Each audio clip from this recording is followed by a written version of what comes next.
नाज़रीन, सिंध जो अॻूणो वॾो वज़ीर मुमताज़ अली भुट्टो कुछ अरसो बीमार रहण खां पोइ लाॾाणो करे वियो। सीनियर सियासतदान मुमताज़ भुट्टो फिफड़नि जी बीमारी सबबि कराची जे ख़ानगी इस्पताल में दाख़िल हो। मुमताज़ भुट्टो वफ़ाक़ी वज़ीर बि रहियो ऐं हुन 1989 में सिंध नेशनल फ्रंट पार्टी बि ठाही। तफ़सील रशीद अबड़े जी इन रिपोर्ट में।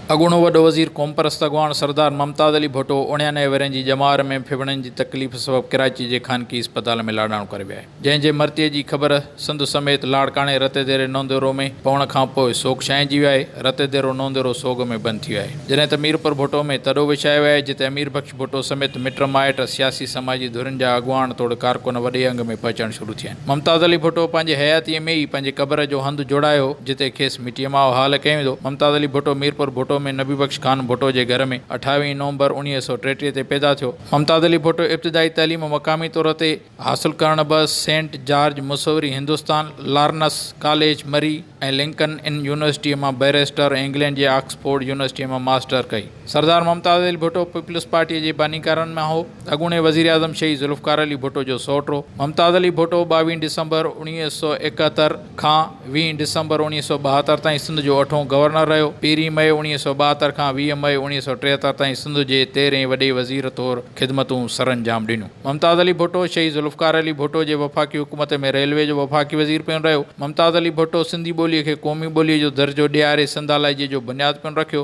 हिन 1986 में कन्फेडरेशन के नारे तहत सिंधी पश्तून बलोच कन्फेडरेशन जो बुनियादु विधो। बाद में सिंध नेशनल फ्रंट ठाही ऐं 29 सालनि ताईं फ्रंट जो चेयरमैन रहियो। मुमताज़ अली भुट्टो क़ौम परस्त सियासत में घणे वक़्त ताईं सरगर्म किरदारु अदा कंदे सिंधी क़ौम खे जाॻाइण वारे मोह में जरजंग जाॻायो। जदोजहद दौरान 10 सर सिंध जो ख़िताब बि माणियो। मुमताज़ अली भुट्टो 1996 में मीर मुर्तज़ा भुट्टो के शहादत बैदि बेनज़ीर भुट्टो की हुकूमत ख़ात्मे थियण खां पोइ सिंध जो निगरान वज़ीर आला पिणु रहियो। लाॻीती क़ौम परस्त जदोजहद बैदि मायूस थी हिन 2012 में पाकिस्तान मुस्लिम लीग नून में शमूलियत कई। 2016 में हिन नून लीग खां मायूस थी खेसि अलविदा करे 2017 में हुक्मरान जमायत PTI में शमूलियत अख्तियार कई। मुमताज़ अली भुट्टो सिंध जो क़ौम परस्त ऐं बाउसूल सियासतदान हो। शहीद ज़ुल्फ़िकार अली भुट्टो मोहतरमा बेनज़ीर भुट्टो बैदि हू इलाइक़े जी छपरछां हो। खेसि माण्हू यादि करे थधा साह भरनि था। रशीद अबड़ो, आवाज़ TV न्यूज़, नौंदेरो।